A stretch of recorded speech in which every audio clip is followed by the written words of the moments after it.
Hello friends, അപ്പോൾ എല്ലാവർക്കും നമസ്കാരം. നല്ല എക്സ്പെർട്ടിൻ്റെ പുതിയൊരു വീഡിയോയിലേക്ക് എല്ലാവർക്കും സ്വാഗതം. നമ്മൾ സാധാരണ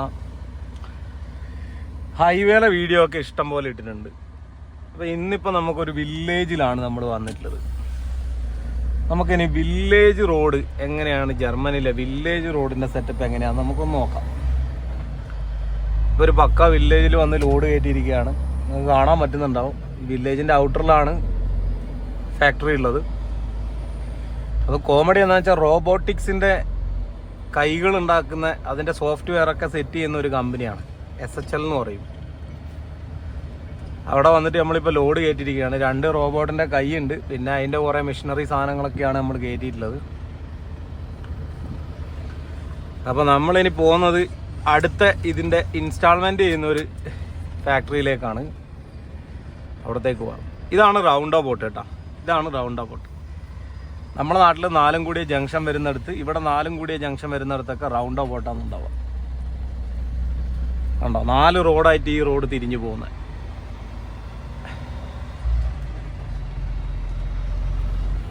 നമുക്ക് പോകേണ്ടത് സെക്കൻഡ് എക്സിറ്റാണ്. അപ്പം നമ്മളിത് സെക്കൻഡ് എക്സിറ്റ് ഇൻഡിക്കേറ്റർ ഇട്ടു, നേരെ സെക്കൻഡ് എക്സിറ്റ് എടുത്തു. ഇനി നമ്മൾ നേരെ പോകും. ഞാൻ ഇങ്ങോട്ട് വരുമ്പോൾ വലിയ ചുരക്ക് കയറിയിട്ടാണ് വന്നത്. തിരിച്ച് അതേ റൂട്ട് തന്നെയാണെന്നാണ് എനിക്ക് തോന്നുന്നത്. അതെന്തായാലും പോയി നോക്കാം, ചുരം ഉണ്ടോയെന്ന് നോക്കാം.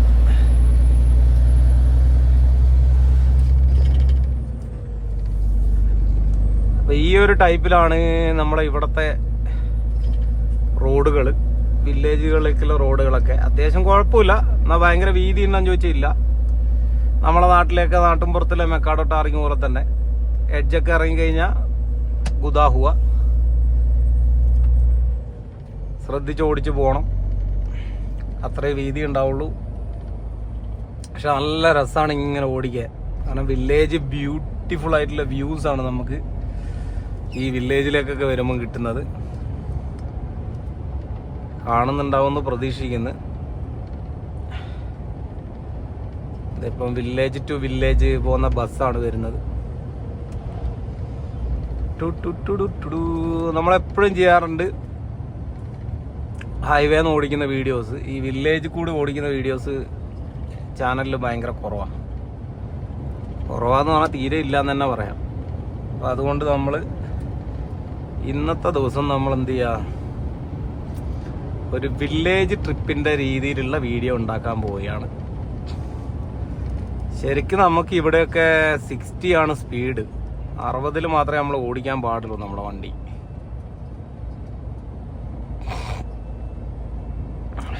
ചില സമയത്തൊക്കെ നമ്മൾ ഇതിലൂടെയൊക്കെ ഓടിക്കാൻ നമ്മൾ തമിഴ്നാട്ടിൽ കൂടെ എങ്ങാണ്ടാണ് പോകുന്നതെന്ന് വിചാരിക്കും. ചില സമയത്ത് പക്ക തമിഴ്നാടിൻ്റെ ഒരു ഫീലിംഗ് ആണ് നമുക്ക് വണ്ടി ഓടിക്കുമ്പോൾ.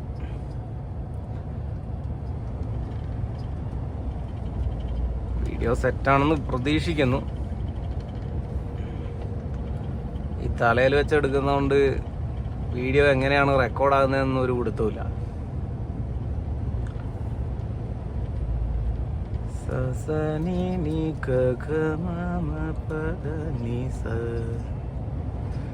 ഇന്നധികം സംസാരിക്കുന്നൊന്നുമില്ല കേട്ടോ. വെറുതെ നിങ്ങളെ ഈ വില്ലേജിൻ്റെ വ്യൂസൊക്കെ ഒന്ന് കാണിച്ചു തരാൻ വേണ്ടി, ഈ ഒരു വ്യൂ നിങ്ങൾക്ക് ആസ്വദിക്കാൻ വേണ്ടി മാത്രം എടുക്കുന്ന വീഡിയോ ആണ്. അപ്പോൾ അതുകൊണ്ട് തന്നെ അധികം സംസാരമൊന്നും ഉണ്ടാവില്ല. പിന്നെ ജസ്റ്റ് 1-2 കാര്യം പറയാം. സംസാരം ഉണ്ടാവില്ല എന്ന് പറഞ്ഞിട്ട് പിന്നെ പറയുമ്പോൾ ഒരു രസമില്ല, എന്നാലും പറയാം. അതായത് കുറേ പേര് വീണ്ടും ചോദിക്കുന്നുണ്ട് ഹംഗറീൻ്റെ അപ്ഡേറ്റ് എന്താണെന്ന്. അപ്പോൾ എനിക്ക് ഹംഗറിയിലേക്ക് ഇപ്പം പോകാൻ വേണ്ടി തയ്യാറെടുക്കുന്ന ആൾക്കാരോട് പറയാനെന്ന് വെച്ചാൽ, നിങ്ങൾ വെറുതെ ഇപ്പം അവിടുത്തെ കാര്യത്തിൽ പുതിയ നിയമം വന്നിരിക്കുകയാണ്. ആ നിയമത്തിൽ എന്തെങ്കിലും മാറ്റമൊന്നും വരുന്നതിന് മുന്നേ നിങ്ങൾ ചാടിക്കയറി പൈസ ഒന്നും കൊടുക്കരുതെന്നാണ് എനിക്ക് നിങ്ങളോട് പറയാനുള്ളത് കേട്ടോ. കാരണം പുതിയ നിയമം പ്രാബല്യത്തിൽ വന്നിട്ടുണ്ട് ഈ വർഷം ആദ്യം തൊട്ടിട്ട്. അപ്പം നിങ്ങൾ ഇനിയിപ്പോൾ കൊണ്ടുപോയിട്ട് വെറുതെ പൈസ കൊടുത്തു കഴിഞ്ഞാൽ വിസ അടിക്കാനുള്ള സാധ്യത ഭയങ്കര കുറവാണ്. അപ്പം അതുകൊണ്ട് തന്നെ നിങ്ങളിപ്പോൾ ആരും ഹംഗറിക്ക് വേണ്ടി പൈസ കൊടുക്കാതിരിക്കുന്നതായിരിക്കും നല്ലത്. കാരണം പുതിയ അപ്ഡേറ്റ് എന്ന് പറയാൻ അവർ നിയമത്തിൽ മാറ്റങ്ങളൊന്നും വരുത്തിയിട്ടൊന്നുമില്ല. എന്താണോ നിയമം അവർ കൊണ്ടുവന്നിട്ടില്ല അത് ആ നിയമം തന്നെയാണ് ഇപ്പം നിലവിലുള്ളത്. അപ്പോൾ അതുകൊണ്ട് തന്നെ പുതിയ അപ്ഡേറ്റ് എന്ന് പറയാനായിട്ട് പ്രത്യേകിച്ചൊന്നുമില്ല. ഇനിയിപ്പോൾ അവർ നിയമത്തിൽ വല്ല മാറ്റങ്ങളൊക്കെ വരുത്തുകയാണ്. ഇപ്പോൾ നമ്മുടെ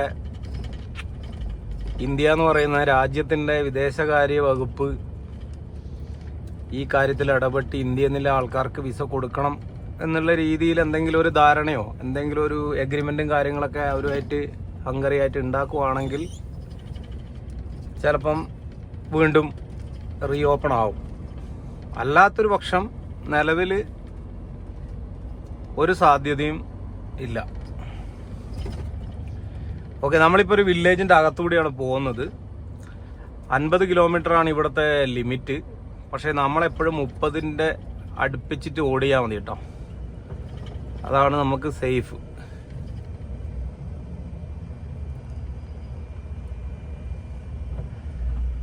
റോഡ് വർക്ക് നടക്കുകയാണ്.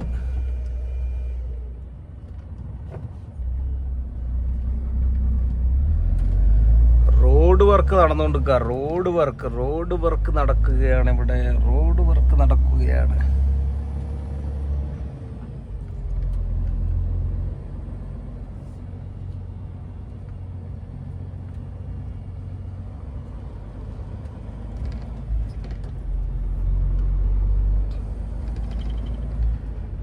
ഇപ്പോൾ വില്ലേജിലൊക്കെ എപ്പോഴും ശ്രദ്ധിക്കുക, നമ്മളെ വലിയ വണ്ടി ഒരു 30-ലേ ഓടിക്കാവുള്ളൂ വില്ലേജിൻ്റെ അകത്തൂടെ. അതായത് ഈ പിന്നെ ബിൽഡപ്പ് ഏരിയ എന്ന് പറയും, ഹൗസിംഗ് ഒക്കെ ഉള്ള ഏരിയ കൂടെ നമ്മളെപ്പോഴും 30-ൽ ഓടിക്കുന്നതാണ് ബെറ്റർ. അവിടെ 50 എന്നൊക്കെ കാണും, 50ഒക്കെ കാറിനാണ്. ഈ ജർമ്മനിയിലെ ഏറ്റവും വലിയൊരു പ്രശ്നം എന്ന് വെച്ചാൽ ഈ സ്പീഡ് ലിമിറ്റ് വെച്ചിട്ടുള്ളത് എല്ലാം കാറിന് മനസ്സിലാക്കാൻ വേണ്ടിയിട്ടുള്ള സ്പീഡ് ലിമിറ്റുകളായിരിക്കും ഒട്ടുമിക്കതും. അതും കണ്ടിട്ട് ആ സ്പീഡ് ലിമിറ്റിൽ നമ്മൾ വണ്ടി ഓടിച്ചാൽ നല്ല ഫൈന് കിട്ടും. ഇപ്പോൾ വില്ലേജിൽ 70 എന്ന് പറഞ്ഞിട്ടാണ് നമ്മൾ ഒട്ടുമിക്ക ഈ വില്ലേജ് കഴിയുമ്പോൾ കാണുക. 70 എന്നാണ് കാണുക. ഈ 70-ൽ നമുക്ക് ഓടിക്കാൻ പറ്റില്ല, നമ്മൾ 60 തന്നെ ഓടിക്കണം. നമുക്ക് മോട്ടോർ വേ വിട്ട് നമ്മൾ പുറത്തേക്ക് ഇറങ്ങി സിംഗിൾ റോഡ് കയറി കഴിഞ്ഞാൽ ജർമ്മനിയിൽ ട്രക്കിൻ്റെ സ്പീഡ് എന്ന് പറയുന്നത് 60ആണ്. ഇതിപ്പോൾ ചൊരാട്ടാ, വലിയൊരു മല ഇറങ്ങാണ്. താഴേക്ക് നോക്കി നിങ്ങൾക്ക് കാണാം, വലിയ കൊല്ലിയാണ് താഴെ. ഇത് നമ്മളെ താമരശ്ശേരി ചുരം പോലെ തന്നെ ഇല്ലേ, പ്രത്യേകിച്ച് ഒരു എന്താ പറയണ്ടേ സംഭവമൊന്നുമില്ല. ശരിക്കും നമ്മുടെ താമരശ്ശേരിയിലൊക്കെ ഉള്ള ചുരത്തിൻ്റെ അതേ സെറ്റപ്പ് തന്നെ. എന്നാൽ താമരശ്ശേരി ചുരത്തിൽ വളവിലില്ലത്ര വീതിയൊന്നും ഇവിടെ ഇല്ല കേട്ടോ. ഇവിടെ വീതി ഭയങ്കര കുറവാണ്.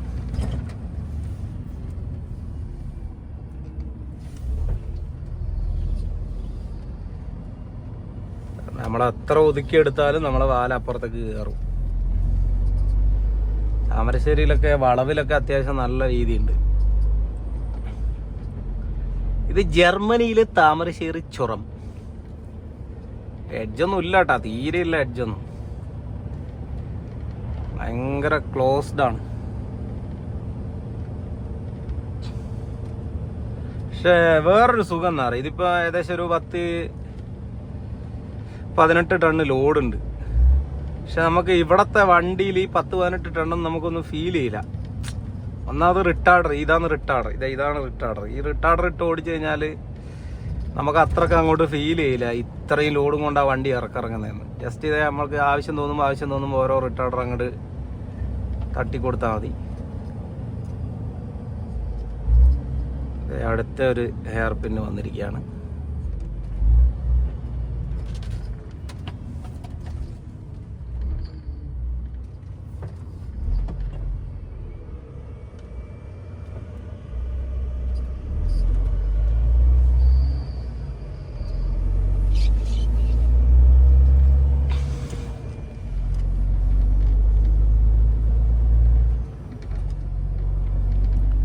അങ്ങനെ നമ്മളിപ്പോൾ ഏകദേശം താഴെ എത്തിയോന്ന് ചോദിച്ചാൽ എത്തിയിട്ടില്ല കേട്ടോ. ഇതൊരു ലാൻഡിങ്ങിൽ എത്തിയിട്ടുള്ളത്. ഇനി അടുത്ത വീണ്ടും ഇറക്കാനുണ്ട്. അത്യാവശ്യം നല്ല ഇറക്കാണ്.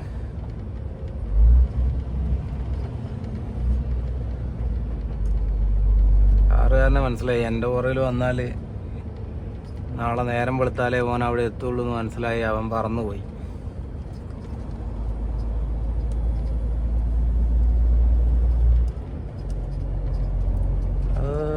തന തനനനനേ തനനനനിനേ താനിനാനി താനിനാ. അപ്പം അങ്ങനെയാണ്. അപ്പം ജസ്റ്റ് നിങ്ങളിങ്ങനെ ആസ്വദിക്കുക, നിങ്ങൾക്ക് ഇഷ്ടപ്പെടുന്നവർക്ക്. അതായത് ഇങ്ങനത്തെ കൺട്രി സൈഡ് റോഡ് ഒക്കെ ഭയങ്കര കാണാൻ താല്പര്യമുള്ളവർ, അല്ലെങ്കിൽ നമ്മളെ യൂറോ ട്രക്ക് സിമുലേറ്ററൊക്കെ ഓടിക്കുന്ന സമയത്ത് ഇതുപോലെയുള്ള വഴിയിലൂടെയൊക്കെ നിങ്ങൾ കമ്പ്യൂട്ടറിൽ ആ ഗെയിം ഉപയോഗിച്ചുകൊണ്ട് വണ്ടി ഓടിച്ചിട്ടുണ്ടാവും. അതിൻ്റെ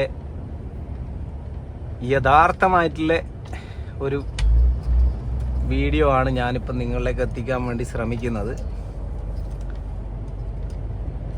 നമ്മളിങ്ങനെ പോകുമ്പോൾ നമുക്ക് മഴ വേണം തോന്നിയാൽ മഴയൊക്കെ ആക്കിയിട്ട് ഓടിക്കാം. യൂറോ ട്രക്ക് സിമുലേറ്ററൊക്കെ ഞാൻ എത്രയോ പണ്ട് ഓടിച്ചതെന്ന് ഞാൻ ആലോചിക്കും. ഒരു 2012-13 സമയത്തൊക്കെ എനിക്ക് രാത്രി ഇത് തന്നെയായിരുന്നു പരിപാടി. എല്ലാവരും കിടന്നുറങ്ങുമ്പോൾ ഞാൻ ഇതിങ്ങനെ ലാപ്ടോപ്പിൻ്റെ അകത്ത് ഇത് ഓടിച്ചുകൊണ്ടേയിരിക്കും. ഒരു രക്ഷയില്ല കേട്ടോ. ക്യാമറയിൽ നിങ്ങൾ കാണുന്ന വ്യൂ എങ്ങനെയാണെന്ന് എനിക്കറിയില്ല. ഞാനിങ്ങനെ നോക്കുമ്പോൾ കിട്ടുന്ന ഒരു സുഖമുണ്ടല്ലോ. സൈഡിൽ കൂടെ ഒരു ചെറിയൊരു കൈത്തോട് ഇങ്ങനെ ഒഴുകി പോകുന്നുണ്ട്. ഭയങ്കര രസമാണ് കേട്ടോ. ലോഡും കൊണ്ട് വരാനും ഇറക്കാനും കയറ്റാനൊക്കെ ബുദ്ധിമുട്ടുണ്ടെങ്കിലും ഓടിക്കുമ്പോൾ ഒരു പ്രത്യേക സുഖമാണ്. ഇതിപ്പോൾ 16 ബെൽറ്റാണ് ഇട്ടേക്കുന്നത്. കാരണം എല്ലാം മറ്റേ നമ്മളെ റോബോട്ടിക്സിൻ്റെ കൈയാണ്. അപ്പം മറിഞ്ഞു വീഴാനുള്ള സാധ്യത കൂടുതലാണ്. അപ്പം ഡബിൾ ബെൽറ്റ്, എല്ലാത്തിനും ഡബിൾ ബെൽറ്റ് വേണം. അങ്ങനെ ഫുള്ള് ഡബിൾ ബെൽറ്റൊക്കെ ഇട്ട് സെറ്റ് ചെയ്തിട്ടാണ് പോകുന്നത്. അപ്പം ബെൽറ്റടിച്ച് മനുഷ്യൻ്റെ ഊപ്പാടലായി. പിന്നെ വേറെ എന്താ, സത്യം പറഞ്ഞാൽ ഇപ്പോൾ ശരിക്കും പറഞ്ഞാൽ യൂറോപ്പിലേക്കുള്ള ആ ഒരു വരവ് ശരിക്കും പറഞ്ഞാൽ ഇപ്പോൾ ഒന്ന് ചവിട്ടി വെച്ച പോലെയായി അല്ലേ. ഒരു 2019 മുതൽ ഒരു 23 വരെ ശരിക്കും പറഞ്ഞാൽ ഒരു ഒഴുക്കായിരുന്നു. പ്രത്യേകിച്ച് മലയാളി ഡ്രൈവർമാരെ ആയിക്കോട്ടെ, തമിഴ് ഡ്രൈവർമാരായിക്കോട്ടെ, ഹിന്ദിക്കാരായിക്കോട്ടെ, ഒരു വൻ ഒഴുക്കായിരുന്നു ഡ്രൈവർമാരുടെ. ഇപ്പം എന്താ അറിയില്ല, ഇപ്പം സഡൻ ബ്രേക്ക് ഇട്ട പോലെ ഒരു പിടുത്തം വന്നിട്ടുള്ളത്. എല്ലാവരും ഇപ്പോൾ എവിടെയും റിക്രൂട്ട്മെന്റിനെ കുറിച്ച് കാര്യമായിട്ടൊന്നും കേൾക്കുന്നില്ല. ഏതെങ്കിലും കമ്പനി റിക്രൂട്ട് ചെയ്യുന്നതായിട്ടൊന്നും കേൾക്കുന്നില്ല. പിന്നെ ഇവിടെയുള്ള കമ്പനികൾക്ക് ഇപ്പോൾ ഏകദേശം ഒരു ഐഡിയ വന്നു. ഇഷ്ടംപോലെ ഇന്ത്യൻ ഡ്രൈവേഴ്സ് ഇവിടെ എത്തിയിട്ടുണ്ട്. അപ്പോൾ അവർ ഇന്ത്യയിൽ നിന്ന് എടുക്കുന്നതിന് പകരം ഇവിടെ വന്ന് ഇവിടുത്തെ ലൈസൻസ് എല്ലാം ആക്കി കോഡ് 95-ഉം ടാക്കോഗ്രാഫൊക്കെ കൈവശം ഇല്ല ഡ്രൈവർമാരെയാണ് അവർ തപ്പുന്നത്. അതാകുമ്പോൾ അവർക്ക് സുഖമാണ്. അങ്ങനെയുള്ളൊരു ഡ്രൈവറെ കിട്ടിക്കഴിഞ്ഞാൽ പ്രത്യേകിച്ച് ട്രെയിനിങ് കൊടുക്കണ്ട, എക്സാം എഴുതിപ്പിക്കണ്ട, ഒന്നും ചെയ്യണ്ട. ജസ്റ്റ് മാമനെ കയറിക്കോ, എന്നാ താക്കോൽ ഇതാ, വണ്ടി എടുത്ത് വിട്ടോ എന്നും പറഞ്ഞങ്ങ് പറഞ്ഞു വിട്ടാൽ മതി. ഇപ്പം കമ്പനിക്ക് റിസ്ക്കും അങ്ങോട്ട് കുറഞ്ഞ്.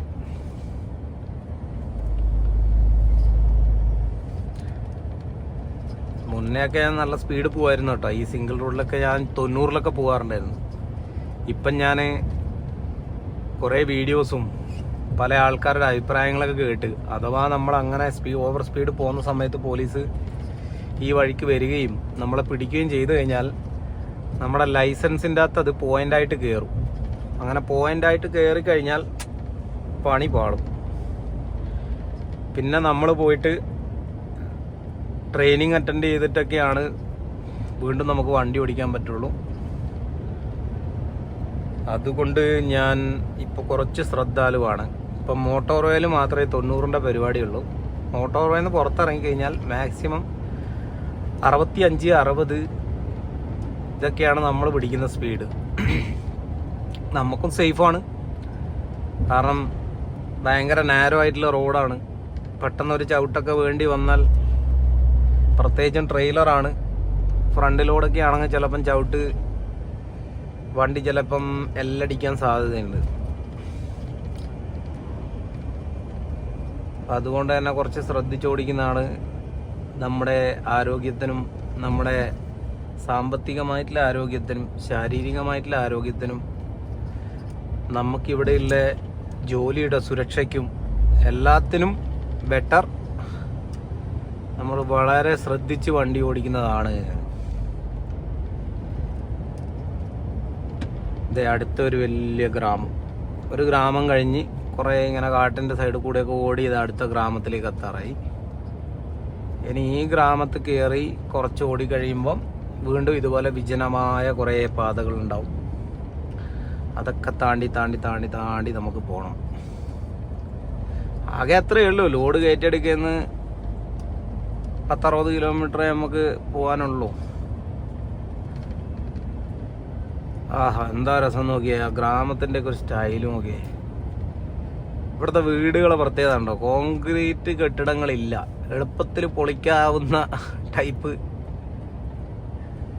കെട്ടിടങ്ങൾ മാത്രമേ ഇവിടെ ഉള്ളൂ. പിന്നെ മേൽക്കൂര എപ്പോഴും ചെരിഞ്ഞിരുന്ന് ഓടിൻ്റെതായിരിക്കും. അതിൻ്റെ പ്രധാനപ്പെട്ട കാരണം എന്ന് വെച്ച് കഴിഞ്ഞാൽ മഞ്ഞാണ്. ഇവിടെയൊക്കെ നല്ല മഞ്ഞ് വീഴുന്ന ഏരിയ ആണ് ഇതൊക്കെ ജർമ്മനിയിൽ. അതുകൊണ്ട് തന്നെ വീടുകളുടെ മേൽക്കൂരകൾ 99.9% ഇതായിരിക്കും. ഇതിപ്പോൾ അവിടെ സ്പീഡ് സെൻസ് ചെയ്യുന്ന ഒരു സാധനം വെച്ചിട്ടുണ്ട്. നിങ്ങൾ കാണുന്നുണ്ടോ അറിയില്ല. അതെ, കുഞ്ഞുങ്ങളൊക്കെ ഉണ്ട് എന്ന് കാണിക്കാൻ വേണ്ടി, കുട്ടികളുണ്ട് എന്ന് കാണിക്കാൻ വേണ്ടിയിട്ടാണ്. അതിൻ്റെ അകത്ത് ഡാങ്കെ എന്നാണ് കാണിക്കുന്നത്. ഡാങ്ക് എന്ന് ഇവിടെ പറഞ്ഞാൽ, ജർമ്മനിൽ പറഞ്ഞാൽ അതിൻ്റെ അർത്ഥം താങ്ക് യു എന്നാണ്. താങ്ക് യുവിന് ഇവർ പറയുന്നത് ഡാങ്ക് എന്നാണ്. നമ്മൾ ഇവിടെ നിന്നൊക്കെ മെല്ലെ പോകുന്നതാണ് നല്ലത്.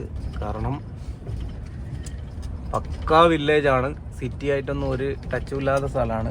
അപ്പോൾ കുഞ്ഞുങ്ങളൊക്കെ ചിലപ്പം പെട്ടെന്ന് റോഡിലേക്കൊക്കെ ഓടി വരാനുള്ള സാധ്യത വളരെ കൂടുതലാണ്. ഇവിടെ നിന്ന് ബഹനോഫ് സ്ട്രാസയിലേക്ക് എടുക്കാനാണ് പറയുന്നത്. അപ്പോൾ നമുക്കൊരു കാര്യം ചെയ്യാം, ബഹനോഫ് സ്ട്രാസയിലേക്ക് എടുക്കാം.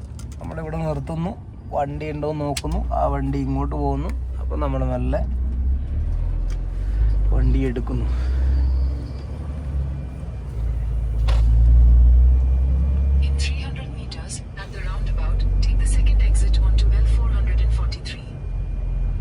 ഈ റെയിൽവേ ക്രോസിലൊക്കെ വന്നു കഴിഞ്ഞാൽ നമ്മൾ സ്റ്റോപ്പ് ചെയ്യണം എന്നാണ് ശരിക്കും. ഇങ്ങനെ സ്റ്റോപ്പ് ചെയ്ത് രണ്ട് സൈഡും നോക്കിയതിന് ശേഷം മാത്രമേ വണ്ടി മുന്നോട്ട് എടുക്കാൻ പാടുള്ളൂ എന്നാണ് നിയമം. ഇതാണ് സ്പാർക്കസെ ബാങ്ക് കേട്ടോ. എൻ്റെ ബാങ്ക് സ്പാർക്കസയാണ്. കുഴപ്പമില്ല, അത്യാവശ്യം 1 വർഷത്തേക്ക് ഒരു ചാർജും ഇല്ലാതെ അവർ നമുക്ക് അക്കൗണ്ട് തുറന്നു തരും. ആഫ്റ്റർ 1 ഇയർ പിന്നെ അവർ ചാർജ് എടുത്ത് തുടങ്ങും. എന്തായാലും 1 വർഷത്തേക്ക് നമുക്കൊന്നും പിന്നെ പേടിക്കാനില്ല. ആ വ്യൂ ഒക്കെ നിങ്ങൾക്ക് കിട്ടുന്നുണ്ടോ? അടിപൊളിയല്ലേ? ഒരു ചെറിയ മലേൻ്റെ മുകളിൽ ഫുള്ള് വില്ലേജ്. ഓഹോ, അടിപൊളി. ഇവിടെയൊക്കെ റൗണ്ട് അബൌട്ടാണ് കണ്ടോ. ഇവിടെ എല്ലാം 4 കൂടി ഇതെല്ലാം റൗണ്ട് അബൌട്ടായിരിക്കും. നമുക്ക് സെക്കൻഡ് എക്സിറ്റ് ആണ്. നമ്മൾ സെക്കൻഡ് എക്സിറ്റ് എത്തുമ്പോൾ ഇൻഡിക്കേറ്റർ ഇടുന്നു, നമ്മൾ കട്ട് ചെയ്ത് പോകും. ആകെ ഈ ഫാക്ടറികളൊക്കെ ആണ് മേൽക്കൂരയിൽ മറ്റേ ചെരിവില്ലാണ്ട് ഉണ്ടാക്കുന്നുള്ളൂ കേട്ടോ. വീടുകളൊന്നും ഒരിക്കലും ഇതുപോലെ ഉണ്ടാക്കില്ല ഇവിടെ. ആൾക്കാർ എല്ലാം ചെരിഞ്ഞതായിരിക്കും. കാണാൻ പറ്റുന്നുണ്ടെന്ന് തോന്നുന്നു കേട്ടോ. ആ സൈഡിലെ വില്ലേജ്. എൻ്റെ ഗ്ലാസ്സൊക്കെ കഴിഞ്ഞ ദിവസം ഒരു ചെറിയ മഴ ഉണ്ടായിരുന്നു. മഴ പെയ്തിട്ട് ഗ്ലാസ്സൊക്കെ ഫുള്ള് പൊടി പാറിയതിൻ്റെ മുകളിൽ വെള്ളം വീണ്ട് അഴുക്കാണ്. നമ്മൾ വീണ്ടും വില്ലേജിൽ നിന്ന് ഒഴിവായിരിക്കുകയാണ്. ഇനി നമ്മളിങ്ങനെ സിംഗിൾ റോഡിലൂടെ ഒരു 55-60 ഇങ്ങനെ ഓടുക. ഞാൻ നിങ്ങളോട് എപ്പോഴും പറയാറില്ലേ, ഈ സിംഗിൾ റോഡിൽ നിന്ന് നമുക്ക് ലെഫ്റ്റ് എടുക്കണമെങ്കിൽ അവിടെ ലെഫ്റ്റിൽ ഒരു സെപ്പറേറ്റ് ലൈൻ ഇട്ട് വെച്ചിട്ടുണ്ടാവും. അപ്പം അതുകൊണ്ട് തന്നെ നമുക്ക് ശല്യമില്ല. നമ്മളിങ്ങനെ ഓടി വരുമ്പോൾ അങ്ങോട്ട് പോകുന്ന വണ്ടി ആ ലൈന് കയറിയിട്ട് അവിടെ നിന്ന് കട്ട് ചെയ്ത് പൊക്കോളും. നമുക്ക് ഇവിടുന്ന് ലെഫ്റ്റാണ് എടുക്കേണ്ടത്.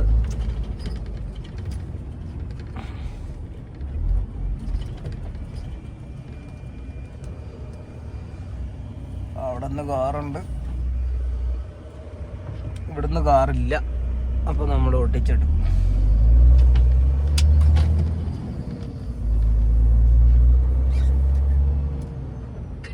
ഇതുണ്ടോ ഈ ലൈൻ നിങ്ങൾ കാണുന്നുണ്ടോ? ഇതുണ്ടോ, ഇവിടുന്ന് അങ്ങോട്ട് പോകുന്ന വണ്ടിക്ക് ഇങ്ങനെ പോയിട്ട് അങ്ങോട്ട് കയറാനും, അങ്ങ് ഇങ്ങോട്ട് വരുന്ന വണ്ടിക്ക് ഉണ്ടോ അവിടെ ഒരു സെക്ഷൻ ഇട്ടിട്ടുണ്ടോ, അവർ അവിടെ വന്ന് ഇങ്ങോട്ടും കയറും. ഇത് നമ്മളെ കേരളത്തിലും വരണം എന്ന് എൻ്റെ ഭയങ്കര ഒരു ആഗ്രഹം.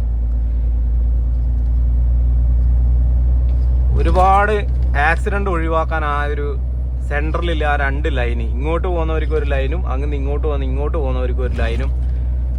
ഒരു എന്താ പറയുക, ജംഗ്ഷൻ വരുന്ന സ്ഥലത്തല്ല, അത്യാവശ്യം കുറച്ചൊന്ന് വീതി കൂട്ടിയിട്ട് ആ ഒരു സെറ്റപ്പിലാക്കി എടുത്താൽ വണ്ടി ഓടിക്കുന്നവർക്ക് ഭയങ്കര സുഖമായിരിക്കും. അല്ലാതെ നമ്മളിപ്പോൾ ഒരു 4 എന്ന് പറഞ്ഞാൽ ഭയങ്കര വീതിയിൽ റോഡ് വേണമെന്നില്ല. ഇവിടെ ഒന്നും ഇപ്പം ഇതുണ്ടോ, വില്ലേജ് ഏരിയയിലൊന്നും അത്ര ഭയങ്കര വീതിയൊന്നുമില്ല. ഇതൊക്കെ ഇവിടെ ലൈൻ മാർക്കിംഗ് പോലും ഇല്ല. ഭയങ്കര കൺജസ്റ്റഡ് തന്നെയാണ് വില്ലേജിൻ്റെ അകത്തോടില്ല റോഡ്. പക്ഷെ വേറെ കാര്യം എന്ന് വെച്ച് കഴിഞ്ഞാൽ ഈ സൈഡിൽ വണ്ടികൾ സ്റ്റോപ്പ് ചെയ്യുന്നുണ്ടെങ്കിൽ ഞാനാ വരുന്നെങ്കിൽ അവിടെ നിന്ന് വണ്ടി നിർത്തി തരും കേട്ടോ. അങ്ങോട്ടും ഇങ്ങോട്ടും അങ്ങനെയുള്ള ഒരു സഹകരണമുണ്ട്. അത് സഹകരണത്തിൻ്റെ അപ്പുറം ഇവിടെ നമ്മൾ ഡ്രൈവിംഗ് പഠിക്കുമ്പം നമ്മളെ പഠിപ്പിക്കുന്ന നിയമങ്ങളാണ്. പ്രയോറിറ്റി എന്ന് പറഞ്ഞിട്ടൊരു സംഭവമുണ്ട് റോഡിൽ. എപ്പോഴും പ്രയോറിറ്റി എന്ന് പറഞ്ഞിട്ടൊരു സംഭവമുണ്ട്. ആ പ്രയോറിറ്റി ഇവിടെ ഡ്രൈവിങ്ങിൻ്റെ ടൈമിൽ എല്ലാവരെയും പഠിപ്പിക്കുന്നുണ്ട്. അപ്പോൾ അതിനനുസരിച്ച് അവർ ചെയ്തോളും. അങ്ങനെ അടുത്ത വില്ലേജും നമ്മൾ കടന്നു. ഇനി വീണ്ടും ഇതുപോലെയുള്ള കാട്ടം പ്രദേശത്തൂടെയുള്ള ഓട്ടമായിരിക്കും.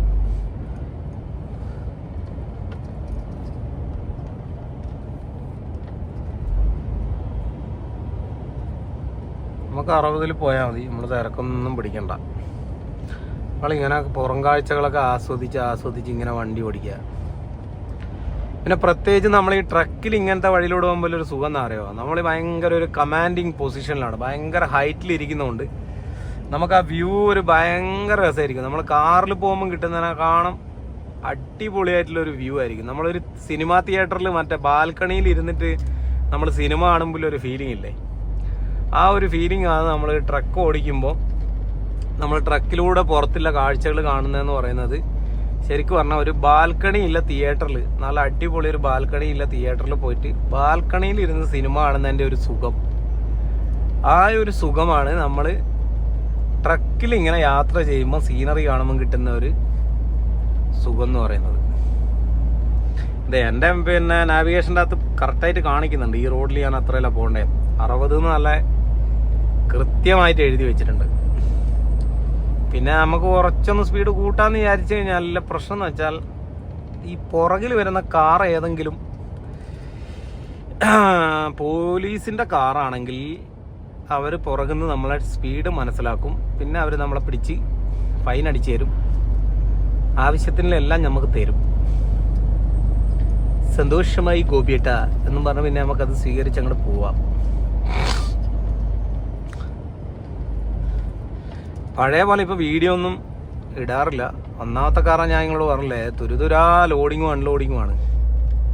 ഇത് തന്നെ കണ്ടില്ലേ, ഇതിപ്പോൾ ലോഡ് ചെയ്തെടുക്കുന്ന ആകെ 60 കിലോമീറ്ററേ ഉള്ളൂ. അവിടെ പോയി അൺലോഡ് ചെയ്യണം. അവിടെ പോയി അൺലോഡ് ചെയ്യുമ്പോഴേക്ക് ഇന്ന് വൈകുന്നേരം ആവും. പിന്നെ ഇന്നത്തെ പരിപാടി കഴിഞ്ഞ് പിന്നെ ചിലപ്പം വീണ്ടും ലോഡിങ് അൺലോഡിങ് ഒരു ദിവസം തന്നെ കുറേ ലോഡിങ്ങും അൺലോഡിങ്ങും ഉണ്ടാവും. അപ്പം അതുകൊണ്ടാണ് നമുക്ക് വീഡിയോ എടുക്കാനോ ഒരു ടോപ്പിക് എടുത്ത് സംസാരിക്കാനൊന്നും ഒരു സമയം കിട്ടുന്നില്ല. പിന്നെ ഭയങ്കര ശാരീരികമായിട്ട് ചില സമയത്ത് ഭയങ്കര ക്ഷീണമായിരിക്കും. നമ്മൾ ഈ ഒരുപാട് ബെൽറ്റ് ഊരി അടിക്കുക പിന്നെ ലോഡിങ് നമ്മൾ ചെയ്യണം, അൺലോഡിങ്ങും നമ്മൾ ചെയ്യണം. ചില സമയത്ത് ഇങ്ങനത്തെ വലിയ മെഷീനറീസ് ഒന്നും നമ്മൾ ചെയ്യണ്ട, അതൊക്കെ ഫോർക്ലിഫ്റ്റുകാർ ചെയ്തോളും. അല്ലാണ്ട് ഈ പാലറ്റിൽ വരുന്ന ലോഡിങ് ഉണ്ടാവും, അത് ചിലപ്പം ബാക്കിൽ ഇവർ കൊണ്ടുത്തരും. അപ്പം നമ്മൾ ഈ നോർമൽ പാലറ്റ് റൈസർ ഉണ്ട്, ആ സാധനം വെച്ചിട്ട് നമ്മൾ ഇതിനെ വലിച്ച് ഫ്രണ്ട് കൊണ്ടുപോയി അടുക്കി വെച്ച് നമ്മൾ തന്നെ എല്ലാം ചെയ്യണം.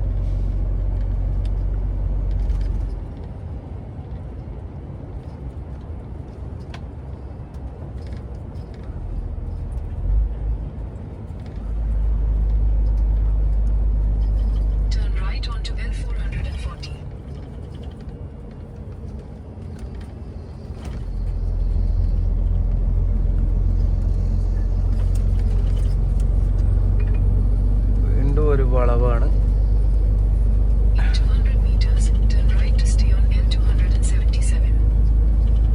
അപ്പൊ അങ്ങനെയൊക്കെയാണ് ഇവിടുത്തെ ലോഡിങ്ങിന്റെ ഒക്കെ കാര്യങ്ങൾ. അപ്പൊ വെച്ചാല് നമുക്ക് ഭയങ്കര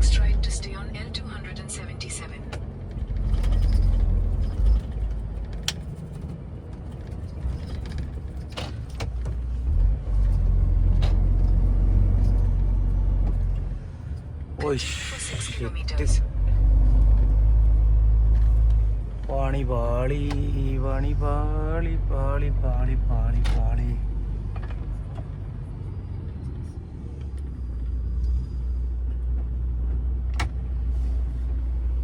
Continue for 100 പണി പാളി. തെറ്റിപ്പോയി. വഴി അങ്ങോട്ടായിരുന്നു. ഈ സാധനം ഭയങ്കര സ്ലോയില് കാണിക്കുന്നോണ്ടല്ലോ പ്രശ്നമാണ്. ഇനിയിപ്പോൾ എങ്ങനെയാ നമ്മൾ പോകണ്ടേ? വർത്തമാനത്തിൻ്റെ ഇടയിൽ ചെറുതായി ഒന്ന് പാളി. ഷോർട്ടായിരുന്നു. നമുക്കൊരു കാര്യം ചെയ്യാം, ഈ റോഡ് കയറി അങ്ങോട്ട് തിരിക്കാം.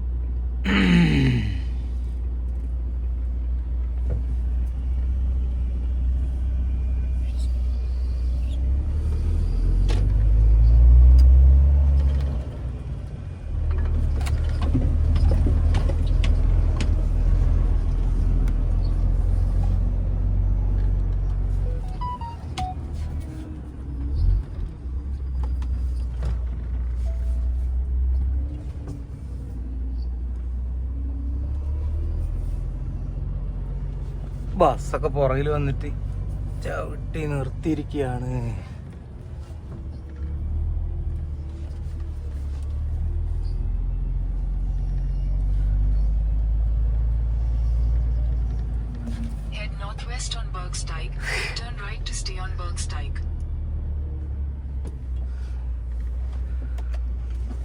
അവനെ നോക്ക, ഇവൻ ഈ വലിയ വണ്ടി കൊണ്ട് എന്താ ഈ കളിക്കുന്നു?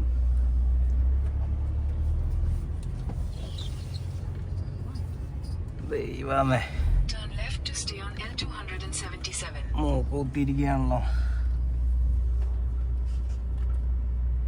ഇനി പ്രശ്നമില്ല. എന്തായാലും ഭാഗ്യത്തിന് ഇങ്ങനെ ഒരു സ്ഥലം കിട്ടിയട്ടാ തിരിക്കെ. സംഭവം അട്ടർ ഫെയിലിയർ പരിപാടിയായിപ്പോയി. പക്ഷെ എന്തായാലും ഭാഗ്യമുണ്ട്. നമുക്ക് ശരിക്കും ഇങ്ങോട്ടായിരുന്നു പോകണ്ടേ. അത് ചെറിയൊരു കാൽക്കുലേഷൻ മിസ്റ്റേക്ക് വന്നതാണ്.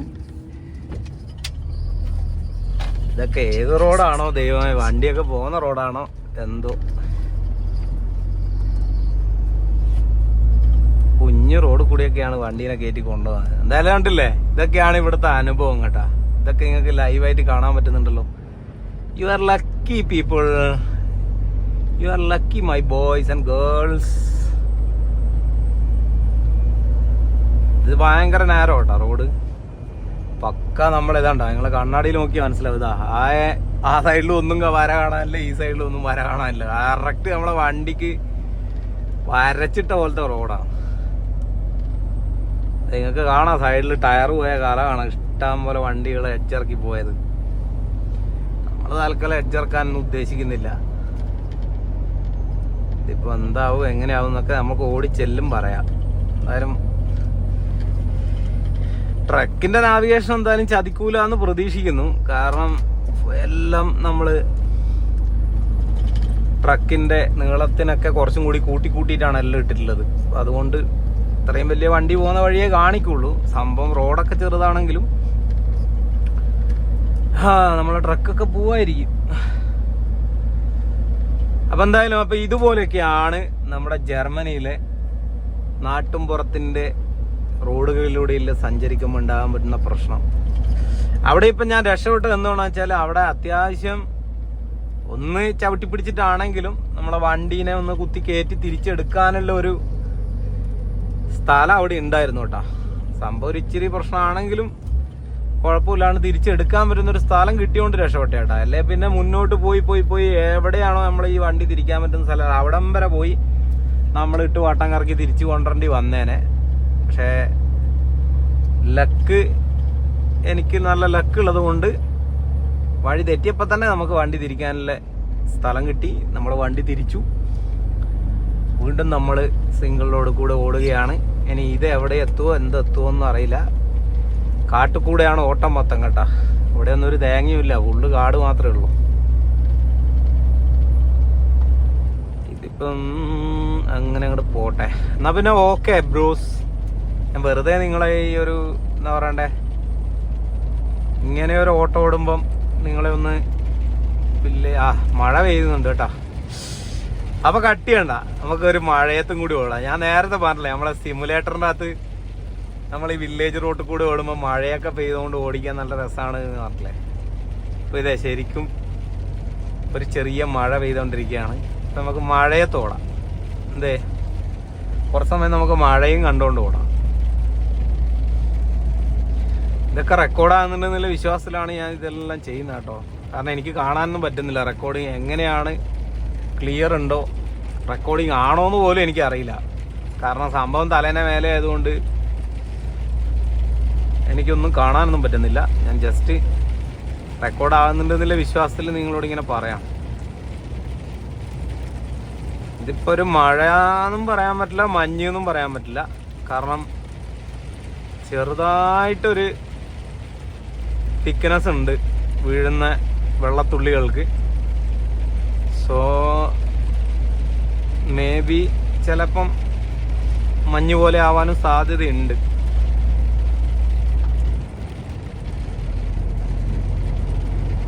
ഓക്കെ, നല്ല മഴയാണ്.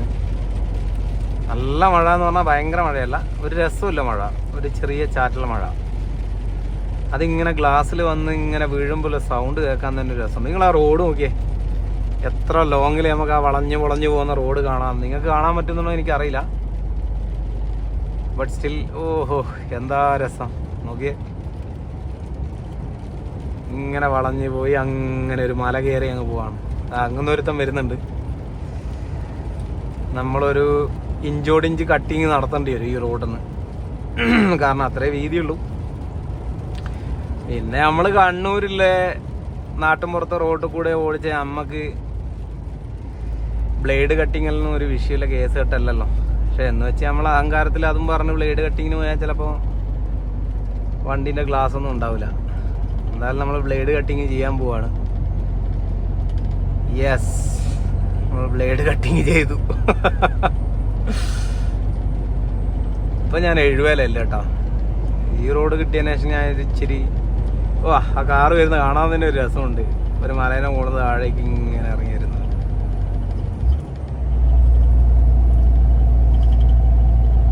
അടിപൊളി അടിപൊളി. ഇപ്പം മഴ ഏകദേശം പോയി, നമ്മളെ ഗ്ലാസ്സൊക്കെ ഒന്ന് ക്ലീനായി കിട്ടി. ഫ്രണ്ട് ഗ്ലാസ് ക്ലീനായി, പക്ഷേ സൈഡ് ഗ്ലാസ്സിലേക്ക് വീണ്ടും ഈ പൊടീൻ്റെ അകത്തേക്ക് വന്നിട്ട് മഴവെള്ളം വീണ ആകെ നാശമായി. അതുപോലെ ഈ വില്ലേജിലൂടെ ഓടിക്കുമ്പോൾ ശ്രദ്ധിക്കേണ്ട ഈ സൈക്കിളുകാർ കേട്ടോ. ഇവർ ട്രക്കിങ്ങിന് വേണ്ടിയിട്ട് വില്ലേജ് റോഡ് കൂടെ ഈ സൈക്കിളുകാർ വരും. നമ്മളിതേ വീണ്ടും ഒരു ബൂഹെയിം എന്ന് പറഞ്ഞിട്ടുള്ളൊരു വില്ലേജിലെത്തിയിട്ടുണ്ട്. ഇന്ന് ഫുള്ള് വില്ലേജ് പരിപാടി മാത്രമേ ഉള്ളൂ കേട്ടോ. നമ്മൾ ശരിക്കും ഇവിടെ 40 ഓടിച്ചാൽ മതി. ഞാനൊരു ഇച്ചിരി സ്പീഡായിപ്പോയി. 40 അല്ല 30 ഓടിച്ചാൽ മതി.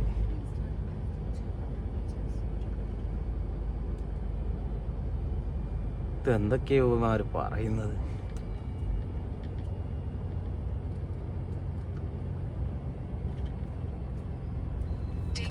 Right onto Burina Straße.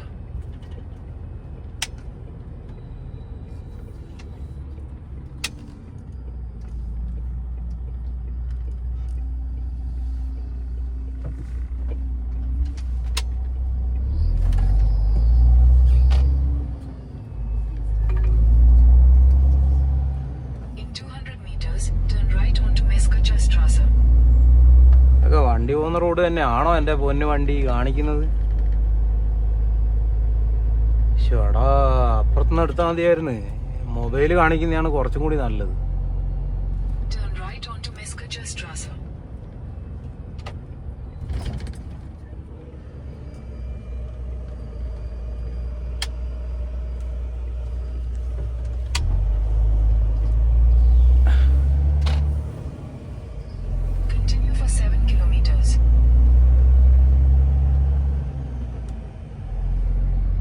ആ മൊബൈൽ കാണിക്കുന്നതിലൂടെ പോയെങ്കിൽ ഈ വീടിൻ്റെ ഉള്ളിൽ കൂടെ കയറാണ്ട് നേരെ ആ റോട്ടിൽ പോയി കയറായിരുന്നു കേട്ടോ. ഇത് എന്ന് പറയണ്ടേ, ഒരു കാറിന് ലോറിക്ക് പോകാൻ പോലും വീതിയില്ലാത്ത അതിൽ കൂടെയാണ് ലോറി കാണിച്ചത്. ഇതേ മൊബൈൽ കാണിച്ച വഴിയിലൂടെ വന്നില്ലെങ്കിൽ ഇത് അവിടെ വന്ന് കയറിയേനെ. ഇപ്പം ആ ബസ്സിൽ ആ ഒരു പോയിന്റിൽ വന്ന് കയറിയേനെ. ഈ വീടുകളൊക്കെ ഒഴിവായി.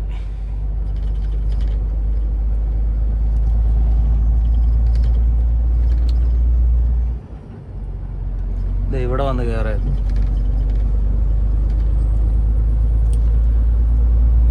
ഇതായാലും വലിയ റോഡാട്ടാ.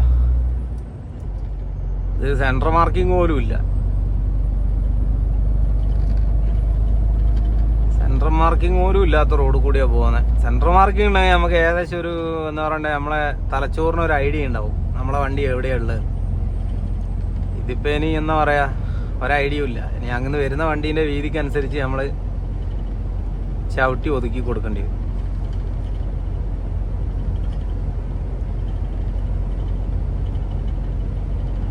എടാ മോനെ, നീ നാവിഗേഷനൊക്കെ കറക്റ്റല്ല ഇതിന്റെ?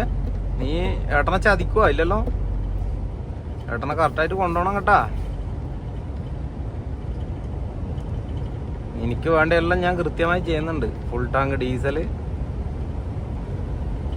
ഒരു കുറവും വരുത്താതെ നിന്നെ ഞാൻ നോക്കിക്കൊണ്ട് നടക്കുന്നുണ്ട്. അപ്പൊ എന്നെക്കും ഒരു കുറവ് വരുത്തരുത് നീ. എല്ലാം ക്ലീൻ ആയിരിക്കണം മകനെ.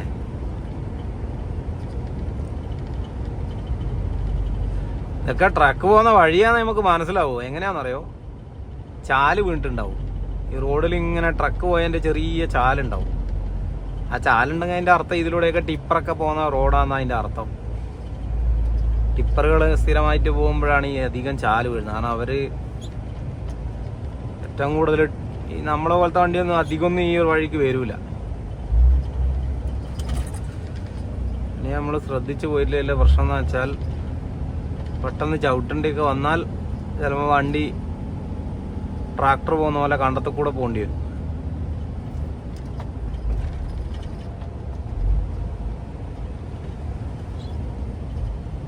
നല്ല പോകുന്നതല്ലേ. കാരണം ഒന്നാമത് സെൻട്രൽ ലൈൻ ഇല്ലാത്തതുകൊണ്ട് അങ്ങനെ വണ്ടികളൊക്കെ വന്നു കഴിഞ്ഞാലേ നമുക്ക് നമ്മളെ വണ്ടി ഏത് സൈഡിലാണ് ഇരിക്കുന്നതെന്ന് നമുക്കൊരു ഐഡിയയും കിട്ടൂല. ഒരു കാറുകാരൻ എൻ്റെ പുറകെ തന്നെ വരുന്നുണ്ട് കേട്ടോ. കാരണം ഓവർടേക്ക് ചെയ്യാന്നൊക്കെ പറയുന്നത് അവനെ സംബന്ധിച്ച് നടക്കുന്ന കാര്യമല്ല. എൻ്റെ പൊന്നു മക്കളെ, നിങ്ങളെ വില്ലേജ് കാണിക്കാൻ വേണ്ടി വീഡിയോ എടുക്കുന്ന സമയത്ത് ഞാൻ പോലും വിചാരിച്ചില്ല ഇങ്ങനത്തെ ഇടാകൂടം പിടിച്ച റോഡിൽ കൂടിയൊക്കെ വരേണ്ടി വരുക.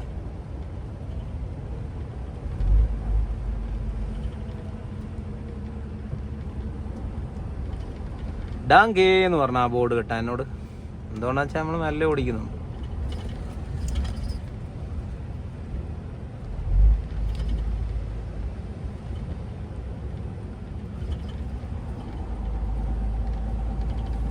കഴിഞ്ഞ പ്രാവശ്യം എൻ്റെ പൊന്നെ ഇത് എൻ്റെ നാവിഗേഷനാണ്. അത് ഞാൻ അതിട്ട് പോയി. അത് 2-3 വർഷം പഴക്കമുള്ളതാ.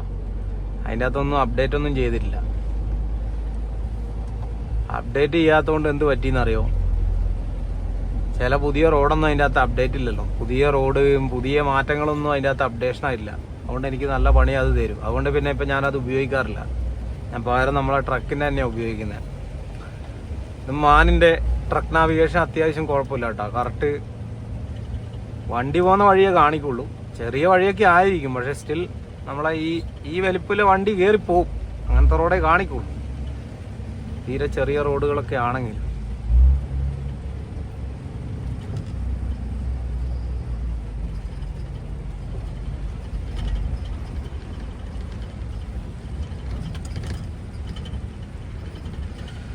എന്തായാലും ഒരു വില്ലേജ് കാണാൻ വേണ്ടിയിട്ട് വീഡിയോ എടുത്തിട്ട് ഇപ്പോൾ വില്ലേജുകൾ മാത്രമേ ഉള്ളൂ.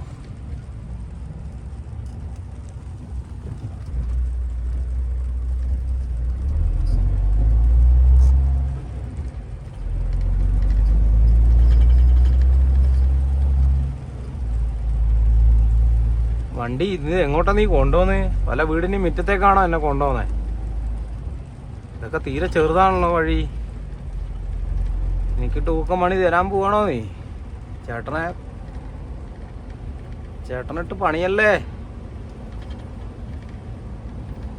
ഓ, അതിലൂടെ അങ്ങ് പോയാൽ മതിയായിരുന്നല്ലോടാ. നീ വെറുതെ ഇതിലൂടെ എടുത്തുകൊണ്ട് തന്നെ നീ എൻ്റെ മുതലാളിക്ക് ഡീസൽ പൈസ ലാഭിച്ചു കൊടുക്കാൻ നോക്കുകയാണോ വണ്ടി?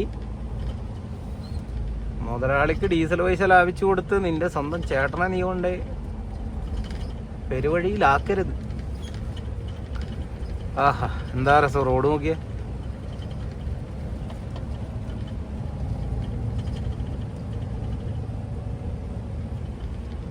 എന്തുവാ ഇത്? എന്തുവാ? എന്താണ് ഈ കൊച്ചു ജർമ്മനിയിൽ സംഭവിക്കുന്നത്? എന്താണ് ഈ കൊച്ചു ജർമ്മനിയിലെ ഗ്രാമത്തിൽ സംഭവിക്കുന്നത്? ദൈവമേ, കാറ് പോകുന്ന വഴി കൂടെയാണല്ലോ ഈശ്വര നീ എന്നെയും കൊണ്ട് പോകുന്നത്. ഒരു കാറ് വരുന്നുണ്ട്. ഞങ്ങൾ രണ്ടുപേരും ഒരുമിച്ച് പോയി കഴിഞ്ഞാൽ എനിക്ക് പോകാനുള്ള സ്ഥലം പോലും ഇല്ല. മക്കളെ, ഏട്ടൻ്റെ വലിയ വണ്ടി, നിങ്ങളെ ചെറിയ വണ്ടി. അപ്പോൾ ഏട്ടന് കുറച്ചും കൂടി അധികം സ്ഥലം തരുക. ഓക്കെ, ഏട്ടന് സ്ഥലം കൂടുതൽ തരിക. അപ്പം മക്കളെ, ഞാൻ വീഡിയോ കട്ട് ഓഫ് ചെയ്യാണ്. എന്നിട്ട് കുറച്ച് റോഡിൽ ശ്രദ്ധ കൊടുക്കട്ടെ. കാരണം ഈ സാധനം തലയിൽ വെച്ച് ഓടിക്കുമ്പോൾ നമുക്ക് റോഡിൽ ചെറിയ ശ്രദ്ധ വന്ന് മാറിപ്പോയാൽ ടയർ പുറത്തേക്ക് പോയാൽ പണിപാളി. പിന്നെ ഞാനിവിടെ കിടക്കേണ്ടി വരും. റിക്കവറി വാന് വന്ന് എൻ്റെ വണ്ടീനെ എടുത്ത് ശരിയായ റോഡിലേക്ക് തിരിച്ചു വെക്കുന്നവരെ ഞാനിവിടെ കിടക്കേണ്ടി വരും. അപ്പോൾ അതുകൊണ്ട് എന്തായാലും വീഡിയോ കാണുന്ന എല്ലാവർക്കും ഒത്തിരി നന്ദി. ഈ വീഡിയോയിൽ നിങ്ങൾക്ക് വെറുതെ ഇങ്ങനെ ജർമ്മൻ ഗ്രാമത്തിലൂടെയുള്ള റോഡും അതിലൂടെ എങ്ങനെയാണ് സഞ്ചരിക്കുന്നതെന്നും കാണാമെന്ന് മാത്രമേ ഉള്ളൂ. വേറെ പ്രത്യേകിച്ച് നിങ്ങൾക്ക് ഭയങ്കരമായിട്ടുള്ള ഇൻഫോർമേറ്റീവ് ആയിട്ടുള്ള ഒന്നും ഞാൻ ഇതിൻ്റെ അകത്ത് ഇട്ടിട്ടില്ല. പക്ഷെ ഞാൻ വരുന്നുണ്ട്. ഞാൻ നിങ്ങൾക്ക് ജർമ്മനിയിലേക്ക് വരാൻ വേണ്ടിയിട്ടുള്ള സ്റ്റുഡൻസിന് ജർമ്മനിയിലേക്ക് വരാൻ വേണ്ടിയിട്ടുള്ള ഒരു പരിപാടി ഞാൻ പ്ലാൻ ചെയ്യുന്നുണ്ട്. ഞാൻ അതുമായിട്ട് നിങ്ങളിലേക്ക് എത്തുന്നതാണ്. പക്ഷെ അതിന് കുറച്ച് സമയം വേണം, കുറച്ച് പഠിക്കാനുണ്ട്, കുറച്ച് ഏറെ കാര്യങ്ങൾ, അതിൻ്റെ നിയമവശങ്ങളും കാര്യങ്ങളെല്ലാം പഠിക്കാനുണ്ട്. എല്ലാം പഠിച്ചതിന് ശേഷം സ്റ്റുഡൻസിന് ജർമ്മനിയിലേക്ക് വരാനുള്ള സെറ്റപ്പ് എങ്ങനെയാണ് എന്നുള്ളത് നമുക്ക് ചെയ്യാം. അടിപൊളിയായിട്ടൊരു വീഡിയോ ചെയ്യുന്നതാണ്. അപ്പോൾ അതിനെക്കുറിച്ചുള്ള റിസർച്ചിലാണ് ഇപ്പോൾ ഉള്ളത് ആക്ച്വലി. അതിൻ്റെ എല്ലാ ഭാഗങ്ങളും പഠിച്ചതിന് ശേഷം ഞാൻ ഒരു വീഡിയോ ആയിട്ട് നിങ്ങളിലേക്ക് വരുന്നതാണ്. എന്തായാലും ഡ്രൈവറൊക്കെ ആയിട്ട് ഡയറക്റ്റ് ജർമ്മനിലേക്ക് വരിക എന്ന് പറയുന്നത് ഭയങ്കര ബുദ്ധിമുട്ടുള്ള കാര്യമാണ്. പക്ഷെ ഒന്നാമത്തെ കാര്യം വെച്ചാൽ ഭാഷയിലാണ്ട് ഇവിടെ വന്നാൽ നിങ്ങൾക്ക് ലൈസൻസ് എടുക്കാൻ ഭയങ്കര ബുദ്ധിമുട്ടായിരിക്കും. കാരണം നിങ്ങൾ ബസ്സിൻ്റെയും ട്രക്കിൻ്റെയൊക്കെ ലൈസൻസ് എടുക്കുമ്പോൾ ടെക്നിക്കൽ ക്വസ്റ്റ്യൻസ് ഉണ്ടാവും. ടെക്നിക്കൽ ക്വസ്റ്റ്യൻസ് RTO നമ്മുടെ പ്രാക്ടിക്കൽ ടെസ്റ്റിന് ശേഷം ചോദിക്കുന്നതാണ്. അത് ജർമ്മൻ ഭാഷയിൽ മാത്രമേ അവർ ചോദിക്കുള്ളൂ. അപ്പം നമ്മൾ ഭാഷ അറിയാതെ കയറി വന്നു കഴിഞ്ഞാൽ നിങ്ങൾക്ക് ഒരിക്കലും ആ ഒരു പാർട്ട്, ആ ടെക്നിക്കൽ ക്വസ്റ്റ്യൻ്റെ പാർട്ട് നിങ്ങൾക്ക് പാസ്സാവാൻ പറ്റില്ല. അങ്ങനെ വരുമ്പോൾ നിങ്ങൾക്ക് ലൈസൻസ് നിങ്ങൾക്ക് കിട്ടില്ല. അപ്പം ജർമ്മനിലേക്ക് വരാൻ ആഗ്രഹിക്കുന്ന ഡ്രൈവർമാരോട് ഞാനൊരു കാര്യം പറയാം. നിങ്ങൾ കിട്ടുന്ന സമയം ഒരു വർഷം മുന്നിൽ കണ്ട് നിങ്ങൾ നന്നായിട്ട് ജർമ്മൻ കോഴ്സിന് ചേർന്ന് ജർമ്മൻ അങ്ങോട്ട് പഠിക്കും. നല്ലോണം ജർമ്മൻ പഠിച്ചു കഴിഞ്ഞാൽ നിങ്ങൾക്ക് സാധ്യതയുണ്ട്. ഞാൻ കേരളത്തിൽ എല്ലാവരോടും പറയാം, നിങ്ങൾ ഏത് തൊഴിൽ മേഖലയിലെ ആളായിക്കോട്ടെ, നിങ്ങൾ ജർമ്മൻ നല്ല അടിപൊളിയായിട്ട് ജർമ്മൻ പഠിച്ച് സർട്ടിഫിക്കറ്റ് എടുത്ത് കയ്യിൽ വെക്കുകയാണെങ്കിൽ നിങ്ങൾ അത്യാവശ്യം കുഴപ്പമില്ലാണ്ട് ജർമ്മൻ ഒരു A2 B1 level, A2 B1, A2 ഓക്കെയാണ്. B1 ഉണ്ടെങ്കിൽ ഏറ്റവും നല്ലത്. A2 B1 ലെവലിൽ നിങ്ങൾ പഠിച്ച് സർട്ടിഫിക്കറ്റ് എടുത്ത് വെക്കുകയാണെങ്കിൽ നിങ്ങൾക്ക് സാധ്യതയുണ്ട്, നല്ല സാധ്യതയുണ്ട്. കാരണം ഇവിടെ ഇഷ്ടം പോലെ ആൾക്കാർ ആവശ്യമുണ്ട് ജർമ്മനിയിൽ. പക്ഷേ ആൾക്കാർ ആവശ്യമുണ്ടെന്ന് പറഞ്ഞിട്ട് ഇവർ എല്ലാവർക്കും ഓപ്പർച്യൂണിറ്റി ഒന്നും കൊടുക്കൂല. ഭാഷ അറിയുന്നവർക്ക് മാത്രമേ കൊടുക്കുള്ളൂ. കമ്പനികൾക്ക് ഭാഷ അറിയുന്ന ആൾക്കാരുണ്ടെങ്കിൽ അവർ ഇന്ത്യയിൽ നല്ല എവിടെ നിന്ന് വേണമെങ്കിൽ ആൾക്കാരെ എടുക്കും. അതിപ്പം ഡ്രൈവർമാർ മാത്രമല്ല, വെയർ ഹൗസിൽ ജോലി ആയിക്കോട്ടെ, എന്ത് ജോലി ആയിക്കോട്ടെ, നിങ്ങൾ ജർമ്മൻ ഭാഷ നന്നായിട്ട് സംസാരിക്കാൻ നിങ്ങൾ പഠിച്ച് സർട്ടിഫിക്കറ്റ് ഉണ്ടെങ്കിൽ നിങ്ങൾക്ക് 100% ജോലി കിട്ടും ജർമ്മനിയിൽ. 5 പൈസ ഒരു ഏജൻസിക്കും കൊടുക്കാതെ കിട്ടും. ഓക്കെ, നിങ്ങൾക്ക് നേരിട്ട് നിങ്ങളുടെ ലാംഗ്വേജ് സർട്ടിഫിക്കറ്റും കൂടെ വെച്ച് നിങ്ങൾ ജർമ്മനിയിൽ ഇവിടുത്തെ കമ്പനികളിലേക്ക് ആപ്ലിക്കേഷൻ കൊടുത്തു തുടങ്ങുക. കമ്പനി നിങ്ങൾക്ക് ഇന്റർവ്യൂവിന് എടുക്കുകയാണെങ്കിൽ നിങ്ങൾ ജർമ്മനിയിൽ അവർ ചോദിക്കുന്നതിനൊക്കെ കറക്റ്റായിട്ടുള്ള ഉത്തരങ്ങളും കാര്യങ്ങളും പറഞ്ഞ് നിങ്ങൾ ഏകദേശം നല്ലൊരു ബേസിക് രീതിയിൽ നിങ്ങൾ ജർമ്മൻ അറിയാമെന്ന് അവർക്ക് തോന്നിയാൽ 100% നിങ്ങൾക്ക് ചാൻസ് ഉണ്ട്. സോ ഓക്കെ, ഞാൻ എല്ലാവരും പറഞ്ഞത് നന്നായിട്ട് ജർമ്മൻ പഠിക്കുക. ഒരു A2 B1 ലെവലിൽ നിങ്ങൾ പഠിക്കുക എന്ന് പറഞ്ഞാൽ വെറുതെ തട്ടിക്കൂട്ട് സർട്ടിഫിക്കറ്റ് ഉണ്ടാക്കിയിട്ട് ഒരു കാര്യമില്ല. തട്ടിക്കൂട്ട് സർട്ടിഫിക്കറ്റിൻ്റെ കാര്യമല്ല ഞാൻ പറയുന്നത് നിങ്ങളൊക്കെ ഒരു ഇൻ്റർവ്യൂ അറ്റൻഡ് ചെയ്യാൻ പറ്റണം, ഒരു ഇമെയിൽ ഉണ്ടാക്കാൻ പറ്റണം, ഒക്കെ നിങ്ങൾ ജർമ്മനിൽ ഉണ്ടാക്കുന്ന രീതിയിൽ നിങ്ങൾ വന്നു കഴിഞ്ഞാൽ നിങ്ങൾക്ക് ഇവിടെ ജോലി കിട്ടും. നിങ്ങളെല്ലാ കമ്പനിയിലേക്കും അപ്ലൈ ചെയ്യുക. എനിക്ക് തോന്നുന്നു ലക്ഷക്കണക്കിന് കമ്പനികൾ ഇവിടെ ഉണ്ട്. എല്ലാവരുടെയും അവർക്ക് ആൾക്കാരെ ആവശ്യമുണ്ട്. പക്ഷേ അവർ ആ ഭാഷ അറിയാത്ത ഒരാളെ ഒരിക്കലും ഇങ്ങോട്ട് കൊണ്ടുവരില്ല. ഭാഷ അറിയെങ്കിൽ നിങ്ങൾക്ക് വേറെ ഒന്നും വേണ്ട, അടിപൊളിയായിട്ട് നിങ്ങൾക്ക് ജർമ്മനിലേക്ക് വരാം. നിങ്ങളൊരു പുതിയ ഭാഷ അങ്ങോട്ട് നല്ല എൻജോയ് ചെയ്തങ്ങ് പഠിക്കുക. അത് പഠിച്ചാൽ നിങ്ങൾക്ക് ജർമ്മനിലേക്ക് ഒരു ഓപ്പർച്യൂണിറ്റിയാണ്. അപ്പോൾ ഇന്നത്തെ വീഡിയോയിൽ നിങ്ങൾക്ക് ഉപകാരപ്രദമാകുന്ന ഒരു കാര്യം എന്ന് വെച്ച് കഴിഞ്ഞാൽ, ജർമ്മനിയിൽ ഇഷ്ടം പോലെ അവസരങ്ങളുണ്ട് ഭാഷ അറിയുന്നവർക്ക്. അപ്പോൾ അതുകൊണ്ട് എല്ലാവരോടും ഞാൻ പറയുകയാണ്, നിങ്ങൾ A2 ലെവൽ B1 ലെവലിൽ നിങ്ങൾ നാട്ടിൽ നിന്ന് ജർമ്മൻ പാസ്സായി കഴിഞ്ഞാൽ നിങ്ങൾക്ക് അത്യാവശ്യം ഒരു സൂം മീറ്റിങ്ങിൽ ഒരു ഇൻ്റർവ്യൂ അറ്റൻഡ് ചെയ്യാൻ പറ്റുവാണെങ്കിൽ, ജർമ്മൻ ഭാഷയിൽ അറ്റൻഡ് ചെയ്യാൻ പറ്റുവാണെങ്കിൽ, നിങ്ങൾക്ക് നല്ലൊരു ഇമെയിൽ നിങ്ങൾക്ക് ജർമ്മൻ ഭാഷയിൽ ടൈപ്പ് ചെയ്യാൻ പറ്റുവാണെങ്കിൽ, പ്രിപ്പയർ ചെയ്ത് അയച്ചു കൊടുക്കാൻ പറ്റുവാണെങ്കിൽ